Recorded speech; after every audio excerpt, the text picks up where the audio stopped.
palavra então a Sabrina. Oi, gente, boa noite, tudo bem com vocês? Estamos aqui hoje na São Carlos FM, ao vivo aí no Facebook.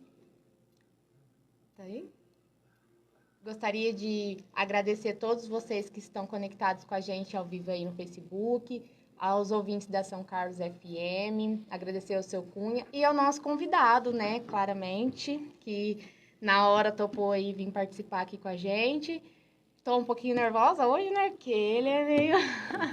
Mas vamos lá, vamos às apresentações, né, que eu acho que São Carlos inteiro já te conhece, mas vamos lá. Boa noite, Dr. Leônidas, e muito obrigado por estar aqui hoje, tá? Boa noite, Sabrina. Boa noite a todos que nos acompanham. Boa noite, seu Cunha.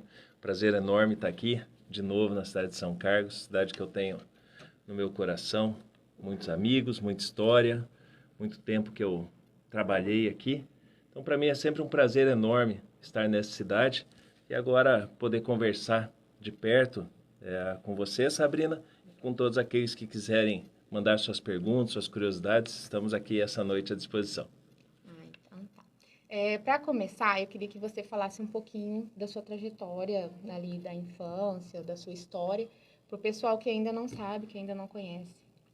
Bem, Sabrina, eu tenho 53 anos. Eu nasci em Nova Londrina, em 1969. Já no ano seguinte, meus pais mudaram para Paranavaí. E desde 1970, então, eu resido na cidade de Paranavaí. Eu saí de Paranavaí para estudar. Em 1986, eu fui para Curitiba, onde eu fiz minha faculdade, medicina, lá na PUC, e retornei à cidade de Paranavaí em 1998. E no ano seguinte eu comecei a trabalhar aqui em São Carlos do Ivaí, onde eu permaneci até começo de 2006. Né? Uma história longa aqui nessa cidade. Foi muito bom para mim, foi onde eu me estabeleci como médico, eu estava iniciando minha carreira aqui na região, já tinha trabalhado em outras cidades no estado de São Paulo, mas quando eu cheguei aqui em Paranavaí, São Carlos para mim teve uma importância fundamental. Foi onde eu realmente consegui me estruturar e fiz muitas coisas aqui em São Carlos, operei muitas pessoas aqui e daqui, eu fiz muitos partos aqui, até recentemente eu encontrei uma jovem que olhou bem para mim e falou assim, você é o Dr. Ganso? Eu nasci nas tuas mãos. Então, essa é uma história que se repete. E eu estou na Santa Casa desde que eu retornei para a região, desde 98, continuo na Santa Casa até hoje. Tenho uma paixão pelo serviço da Santa Casa, né, onde eu exerço a minha especialização de cirurgia geral e cirurgia bariátrica. E eu estou agora também na carreira política, todos sabem, eu sou vereador em Paranavaí, sou presidente da Câmara e agora eu me apresento como pré-candidato a deputado estadual. Nossa, eu sou casado, tenho 3 filhos, sou muito simples, né? Tenho uma vida bem tranquila. Quem me conhece sabe que eu trabalho muito, né? Quem me acompanha no Instagram, volta e meia, surge essa pergunta, como é que você dá conta de fazer tantas coisas, né? E realmente, hoje mesmo eu já fui para o hospital, já operei, já fui para Terra Rica, já fui para Guaraçá, estou aqui agora.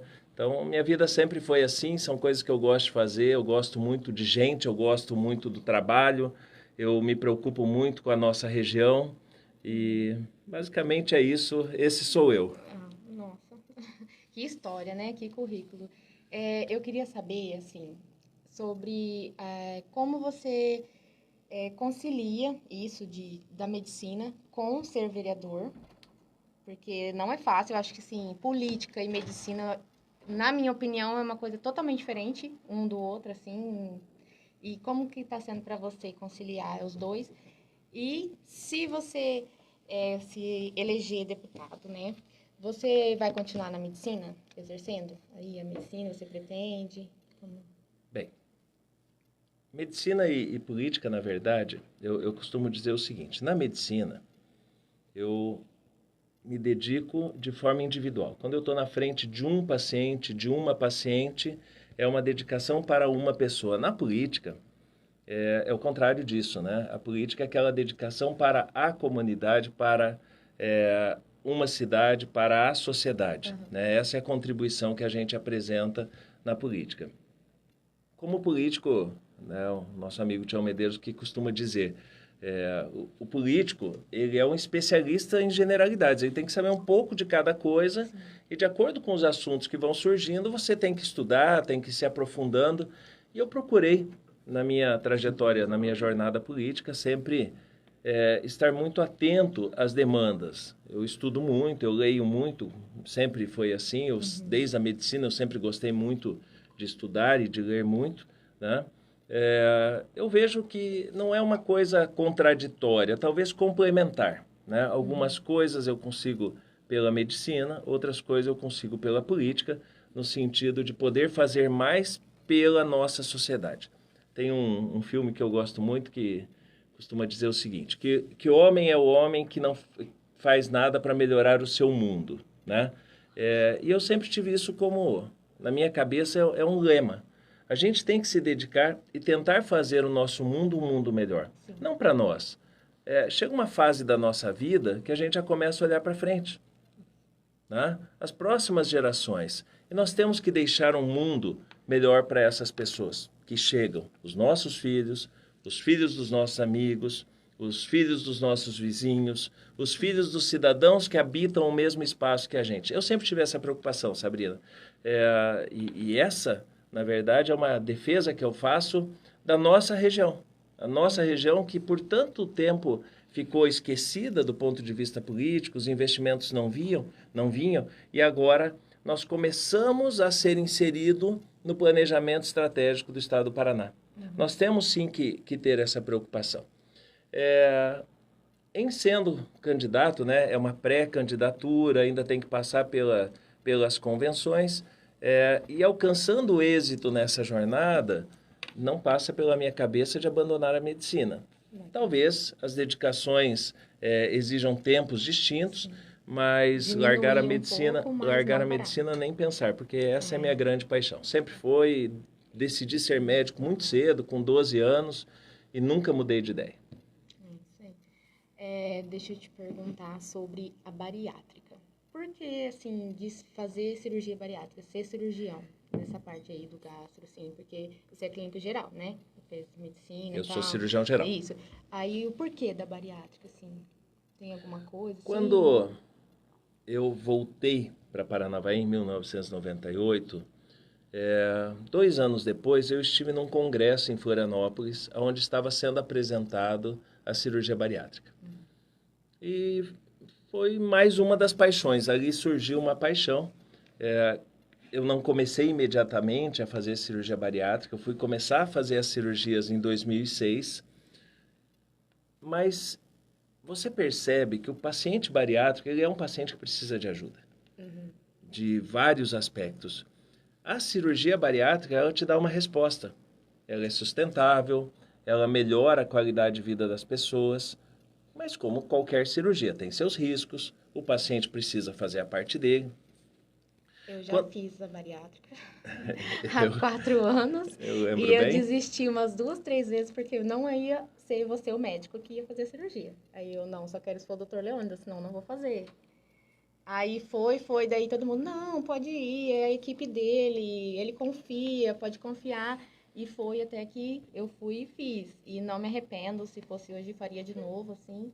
Mas como você diz, é uma coisa que é invasiva, né? Tem seus riscos, tudo. Mas, assim, o que você diria para quem está querendo ali fazer a cirurgia bariátrica, aquelas pessoas? Porque tem muitas pessoas também que acham que é só ir lá, não, eu vou lá fazer e pronto, chega lá. Não, que tem todo um processo, né? Tem muitas coisas para você chegar lá e fazer. Então, eu queria que você falasse um pouquinho. Então, Sabrina, o que eu vejo que, às vezes, o paciente que precisa da cirurgia bariátrica, ele, às vezes, tem medo, ele fica adiando essa decisão, mas quando ele toma a decisão de fazer a cirurgia, ele quer fazer imediatamente. Sim. E esse é um erro, né? O paciente, como tudo na vida, ele tem que planejar a sua cirurgia, ele tem que se preparar adequadamente em vários aspectos. No aspecto nutricional, no aspecto psicológico, no aspecto clínico propriamente dito. E isso exige uma dedicação, exige um tempo e que tem que ser respeitado. O paciente ele precisa se preparar da mesma forma que um atleta se prepara para uma competição, da mesma forma que um estudante se prepara para um vestibular. Sim. O paciente bariátrico ele tem que se preparar para a cirurgia bariátrica. Ele tem que chegar lá com uma melhor condição clínica, com um psicológico favorável. Eu acho que principalmente o psicológico. O psicológico, sem Sim. dúvida. Eu costumo dizer assim, se a avaliação psicológica for desfavorável, esse é o paciente que eu só vou operar quando ele fizer o seu tratamento, o seu acompanhamento psicológico, melhorar este aspecto, para que daí a gente consiga tirar do paciente o seu melhor resultado. Paciente que não está adequadamente preparado do ponto de vista psicológico, o resultado não costuma ser bom. Não costuma. Nós já tivemos algumas situações. Adversidades acontecem em qualquer coisa que a gente faz na vida. A minha experiência hoje no Serviço de Cirurgia Bariátrica da Santa Casa, que é um serviço público, nós temos mais de 1.500 pacientes operados. Então, o percentual de pacientes que não obtiveram sucesso é muito pequeno, eu diria menor do que 3%, e o resultado de satisfação e sucesso é extremamente elevado. Então, vale a pena? Vale a pena, só que é algo que tem que ser desenhado, desenvolvido, planejado, para que você realmente obtenha o melhor resultado. Até porque, assim, tem muitas pessoas que eu vejo que vai lá, faz a bariátrica, aí perde aquele monte de peso, só que daí começa a comer ali, comer, cabe mais um pouquinho, vou comer mais um pouquinho, aí depois, cabe mais um pouquinho, vou comer mais um pouquinho, ou uns vícios de outras coisas, eu mesmo não posso com refrigerante, doce, essas coisas, que é até bom pra mim, porque se eu ficar no refrigerante, no doce, essas coisas assim, eu vou acabar ganhando peso de novo. E tem muitas pessoas que acontece isso, então cada dia vai aumentando ali e vai acontecer que vai voltar a ganhar peso de novo. E daí, o que acontece se a pessoa engordar tudo de novo? Vai lá querer fazer uma bariátrica de novo, e não pode, né? No caso, a bariátrica ali, para quem tem gente que tem dúvida, depois da bariátrica, existe mais alguma coisa que pode fazer? Não, a bariátrica é o fim da linha ali para quem quer. Existe hoje, até sempre assunto em congressos, uma modalidade que a gente chama de cirurgia revisional. Revisional é aquele paciente que não obteve ou obteve sucesso, mas acabou perdendo esse sucesso com o passar do tempo. Eu costumo dizer o seguinte, a cirurgia bariátrica não falha. O que falha é o paciente. Sim. O problema é que se você tem a cirurgia, ela te dá uma resposta em 1 ano a 1 ano e meio de perda de peso, o peso acaba estabilizando nos 6 meses seguintes e depois o paciente entra numa situação de adaptação e normalidade. Ou seja, se ele reaprendeu a comer e come exageradamente alimentos calóricos, gordurosos, ele vai ganhar peso. O organismo ele vai se adaptar a essa situação. E com isso ele vai acabar perdendo a cirurgia. É possível fazer cirurgia revisional? É possível, mas nós já sabemos que os resultados da cirurgia revisional são muito inferiores ao da cirurgia bariátrica primária. A primeira cirurgia realmente é aquela que dá resultado. Nós temos algumas experiências boas, mas no geral o resultado da segunda cirurgia não é aquilo que o paciente acha que vai alcançar. Eu tenho alguns pacientes que voltam depois de um tempo e falam, doutor, eu não escutei o que o senhor falou, eu não fiz como o senhor pediu, eu estou arrependido, eu quero reoperar e agora eu vou fazer direito. Mas a verdade é que nós sabemos que esse paciente, antes de passar por uma nova cirurgia, ele precisa de uma readaptação, um acompanhamento, ele precisa voltar para a atividade física, que essa é a grande questão, né? Sim. Alguns pacientes falam assim para mim, se eu tivesse que fazer atividade física e controle de dieta, eu não tinha feito a cirurgia. Mas a cirurgia ela não é para resultado a médio e longo prazo. A cirurgia é um start, é um reinício, fazendo com que o paciente que tem o excedente em peso seja colocado numa situação de normalidade de peso. E se cuida. E aí ele precisa se cuidar, ele precisa criar um novo estilo de vida. Essa é a situação. Não tem jeito. Não existe milagre, Não, né? é verdade. Milagre para o médico e para o paciente, não. Existe milagre para Deus, né? Mas o resultado que a gente espera, ele depende da dedicação de uma boa cirurgia, naturalmente, e da dedicação do paciente. Uma pergunta que me mandaram para te fazer. Uma pessoa que é hipertenso e diabético, ou só hipertenso ou só diabético, e a cirurgia bariátrica? Assim, tem indicação cirúrgica, todo paciente que tem índice de massa corpórea acima de 40 quilos por metro quadrado, né? Então, o que quer dizer isso? Para a gente calcular isso, a gente pega o nosso peso e divide a altura vezes a própria altura, né? Então, isso é o IMC, Índice de Massa Corpórea. Os pacientes que têm IMC acima de 35 quilos por metro quadrado, associado a pelo menos uma doença que se beneficie da perda de peso, esse paciente tem indicação cirúrgica. Ou seja, o paciente tem IMC 35 mais diabetes, IMC 35 mais hipertensão, IMC 35 mais artralgia, mais refluxo, mais apneia do sono. Aí tem uma série de doenças que estão classificadas, né, pelo Conselho Federal de Medicina. Então, são doenças que, associado a um peso mínimo, né, e não é o peso na balança, é o peso no IMC, esses pacientes eles passam a ter indicação cirúrgica. Então, diabetes é clássico, é uma das indicações, desde que exista o peso para indicar cirurgia. Não adianta também ter IMC 30, né? Até existem algumas situações que é possível, mas na prática, IMC abaixo de 35 não se opera, no geral. O que se opera é o IMC 35 mais doença associada. Diabetes é uma das doenças, hipertensão outra. Obrigada. Está respondida então aí a pergunta. Eu queria saber agora, qual o seu foco, assim, mais será a saúde como deputado? Porque eu vejo, assim, que você foca bastante nessa questão da saúde, por ser médico, por você conhecer, saber como que funciona ali.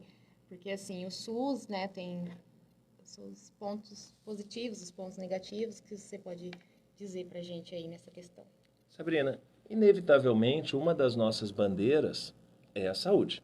Eu sou médico, é um assunto que eu entendo, eu vivo as dificuldades hoje da Santa Casa, até quando eu estive em Terra Rica, hoje eu discutia com o prefeito Júlio essa situação, que hoje nós temos uma dificuldade de fluxo para os nossos pacientes aqui da região. Então, a saúde é uma bandeira de interesse geral da região noroeste, já que nós temos um número de leitos hoje que não está comportando o número de habitantes. A proporcionalidade ela está inadequada. Nós precisamos urgentemente ajudar a Santa Casa a ampliar o número de leitos oferecidos. Nós temos em torno de 120 leitos na unidade centro e hoje são 108 leitos previstos na unidade Morumbi, mas apenas 36 estão em funcionamento. Então, nós precisamos avançar.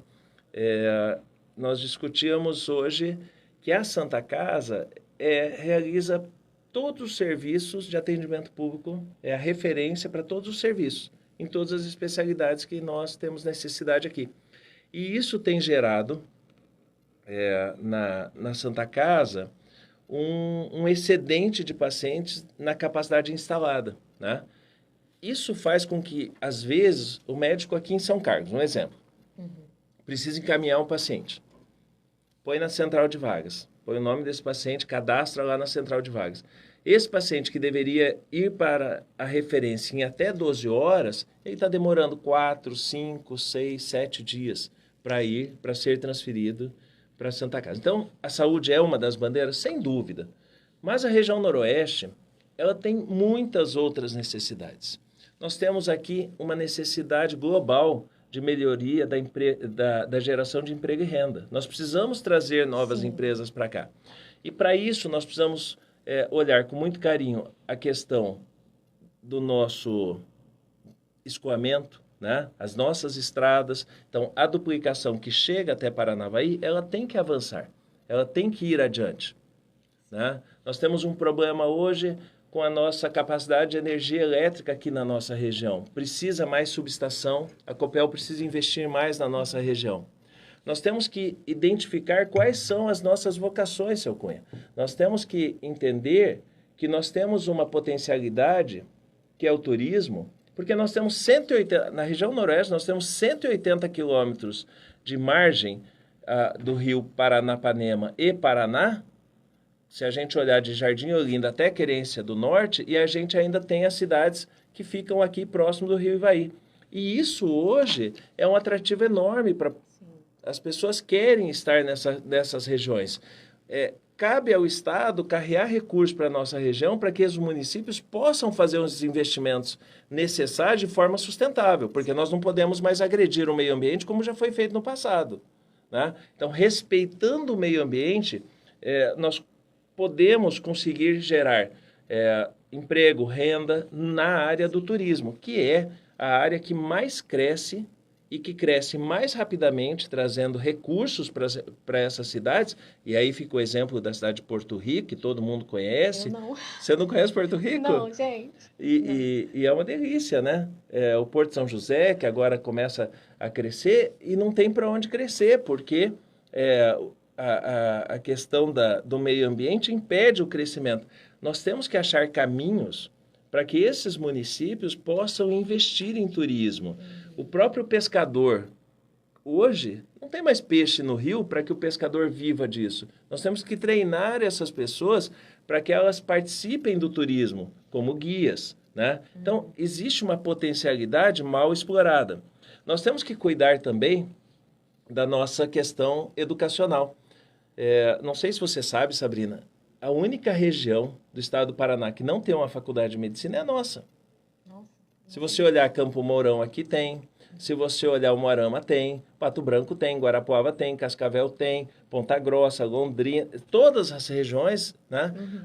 Mas quando você olha para a nossa região, as faculdades foram todas parar em Maringá. Sim. Por quê? Por causa da representatividade política. Não é de graça que as coisas acontecem em Maringá. A gente olha Maringá e fala assim, nossa, Maringá é tão linda. E é mesmo.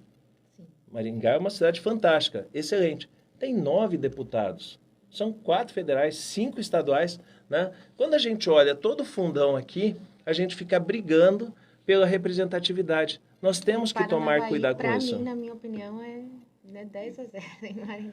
Eu sou já suspeita. morei lá, então, assim, eu também... Eu acho, assim, não entendo muito de política, nunca fui envolvida na parte da política, assim, sempre fiquei meio de fora, sabe, tudo. Mas pelo que eu vi, assim, conheço de Paranavaí e morei lá e tudo, eu acho, assim, o Kaique, meu Deus, que transformação Paranavaí depois que ele entrou. Não é politicagem, gente, é sério, foi muita coisa, assim, ele é muito Sabrina, top, não é politicagem, não é politicagem mesmo.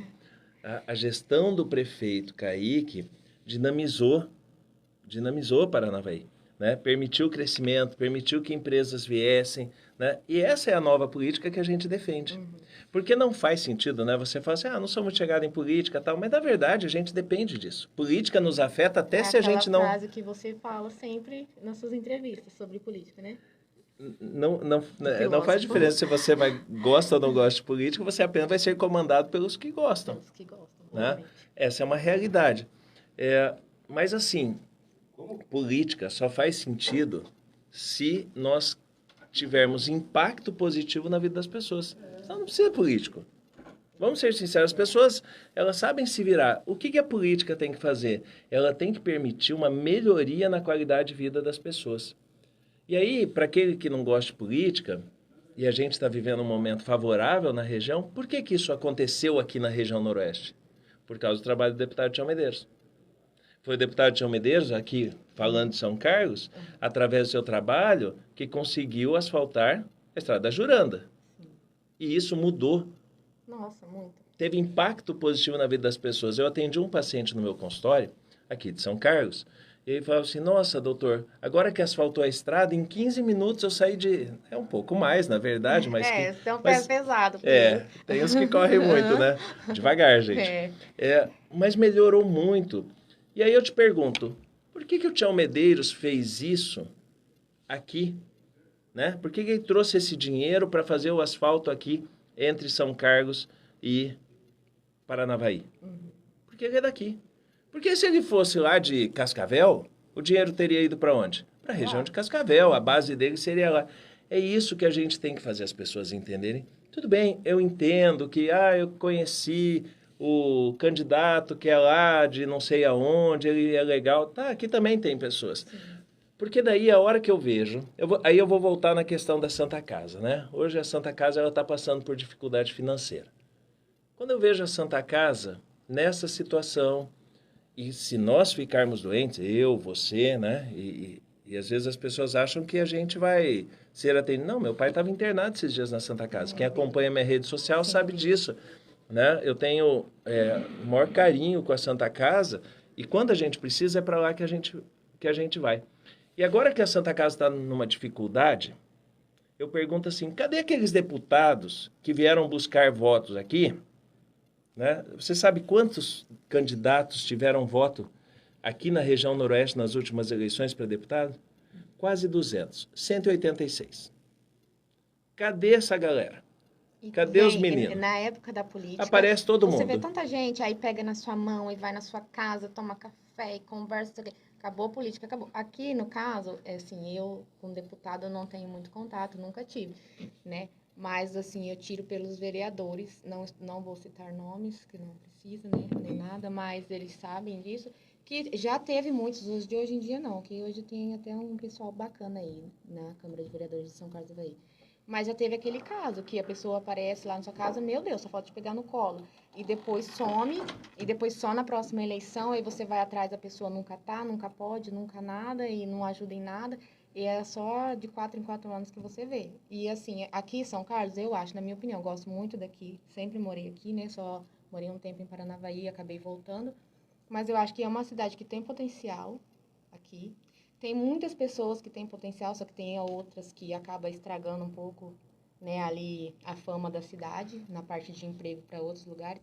E eu queria te falar para você, né, já que você é candidata, para que vocês elaborem alguma coisa assim para o pessoal de São Carlos estar trabalhando em Paranavaí, alguma coisa assim, sabe? Alguma indústria, né? Porque agora tá fácil ir voltar. O que faltava pra gente aqui em São Carlos do Avaí seria uma circular, alguma coisa assim, uma linha que leve o pessoal de São Carlos para Paranavaí mais fácil e até para estar trabalhando, porque lá eu vejo assim, Paranavaí tem muito emprego. Às vezes a pessoa mora lá e fala assim, em Paranavaí não tem emprego. Tem emprego.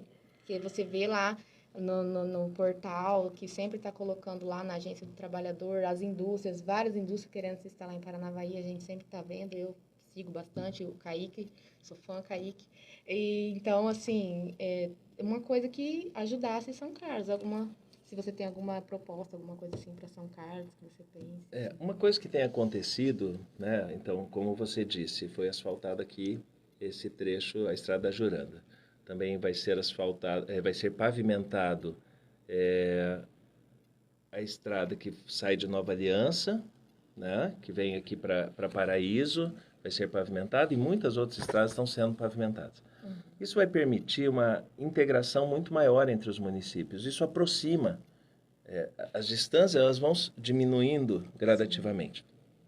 Hoje, Paranavaí, ela tem, apesar de não termos a faculdade de medicina ainda, Paranavaí é um polo universitário. Você tem várias universidades hoje lá. Isso tem permitido as pessoas da região toda melhorarem a sua formação. E com isso tem atraído indústrias, grandes empresas que vão gerar emprego.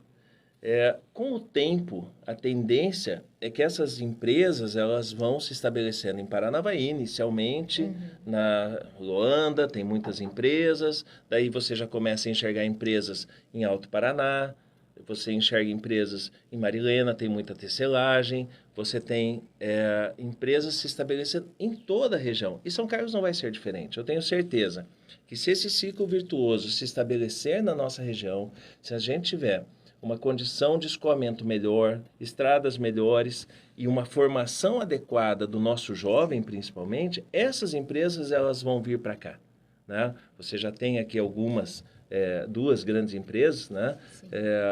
Você tem em Paranavaí hoje uma empresa que emprega gente da região inteira, que é o Suco Prates, até mandar um abraço para o Gilberto Pratinha, hoje à tarde estivemos juntos, e ele falava, eu estou com uma dificuldade, está me faltando mão de obra. Sim. E é uma mão de obra mais qualificada, ou seja, de uma renda maior, um salário mais elevado. E isso gera riqueza para a nossa região. A tua sugestão é muito boa, né? Eu penso que em breve alguma empresa de transporte vai se estabelecer aqui para explorar exatamente esse aspecto de buscar passageiros e trazer passageiros das cidades menores para as cidades maiores. Isso é natural, né? O rio corre para o mar, não tem jeito, mas eu vejo que a gente está nesse momento favorável. Eu acredito que tudo isso vai acabar acontecendo naturalmente, desde que a gente mantenha a nossa representação para que o noroeste do Paraná esteja cada vez mais forte representado no mapa político do Estado. O que não pode é a gente ficar esquecido, né? Nós tivemos um período ali no final da década de 80, começo da década de 90, que se estendeu no começo dos anos 2000, que nós não tínhamos representação. E isso fazia com que o dinheiro não chegasse, o dinheiro do Estado, o investimento do Estado não vinha para a nossa região. E aí nós acabávamos sendo tratados como cidadãos de segunda classe. E nós não podemos aceitar isso, né? Quem sabe um pouquinho da história, a nossa região ela já esteve entre as regiões mais ricas do Estado. Hoje, a nossa arrecadação ela caiu. Por quê? Porque não houve uma continuidade de investimento. Nós precisamos retomar isso, né?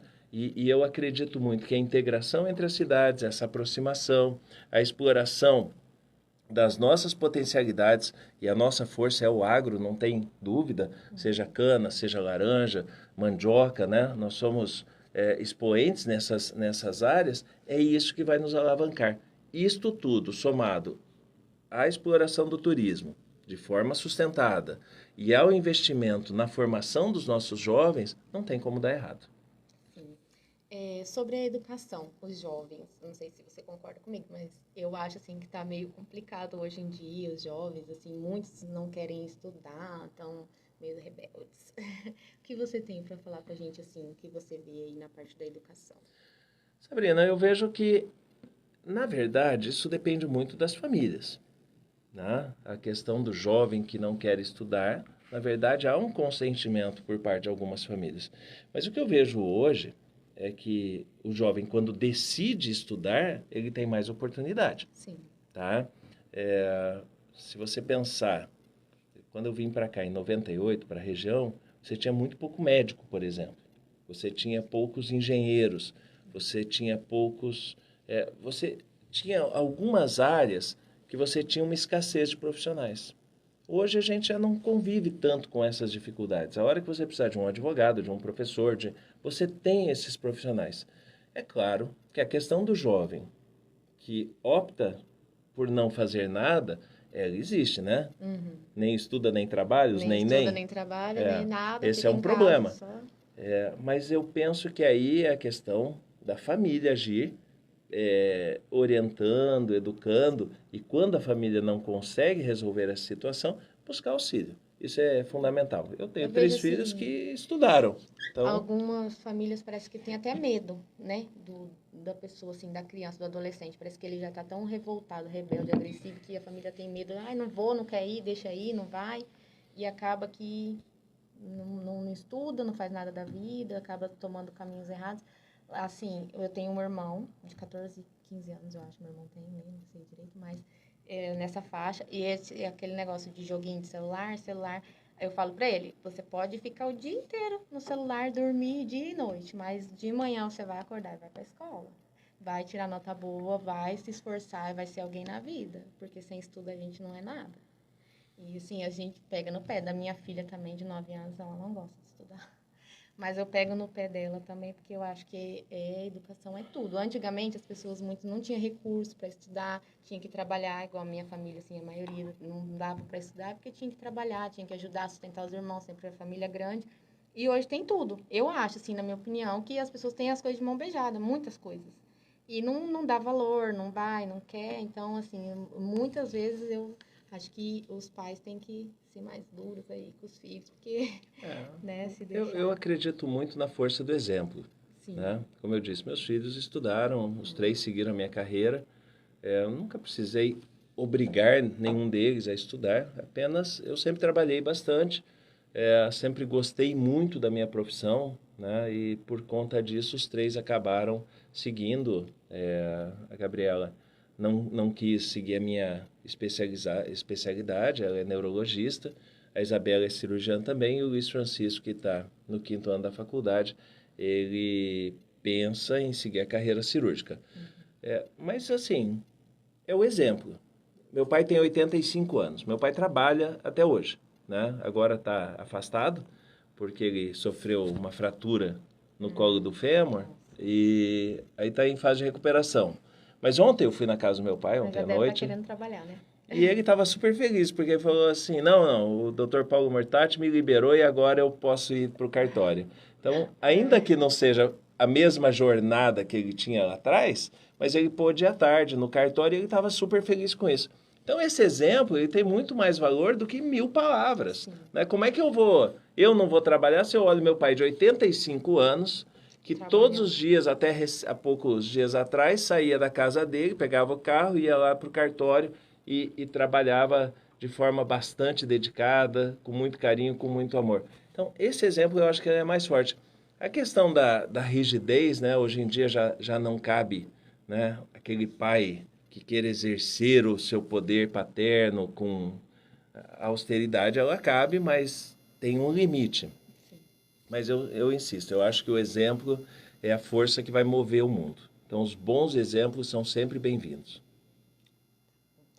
Agora, para a gente terminar, eu quero que você fale aí o que você quiser falar para o pessoal, deixar algum recado para o pessoal de casa, aí para os jovens, né, que estão assistindo a gente, aí o pessoal que está ouvindo, e para o pessoal que gosta muito de você, que você tem muito fã aqui em São Carlos do Avaí, você não tem noção, né? E é isso aí. Sabrina, primeiro te agradecer. Agradecer a oportunidade de estar aqui em São Carlos, de estar conversando. Imagina. De estar conversando. Porque eu sempre falo assim, o legal hoje em dia, que o rádio, né, seu Cunha, os podcasts, eles aproximam as pessoas. Né? As pessoas podem participar, elas estão mais integradas, elas estão mais atentas às questões. Então, eu te agradeço a oportunidade de estar aqui. Eu quero dizer para cada cidadão são-carlense que me conhece, que eu sou o mesmo Leônidas de sempre, independente de ser na medicina, de estar na política, como qualquer cidadão, como qualquer pessoa. Eu tenho dias bons, dias ruins, eu tenho dias que a gente está super animado, eu tenho meus dias mal-humorados, mas de forma geral, eu sou muito dedicado, eu sou muito comprometido, eu sou muito dedicado, eu amo muito a minha profissão e amo muito a minha região. Eu conheço cada município da nossa região, Noroeste. E não é por causa de política. Eu gosto muito dessa região.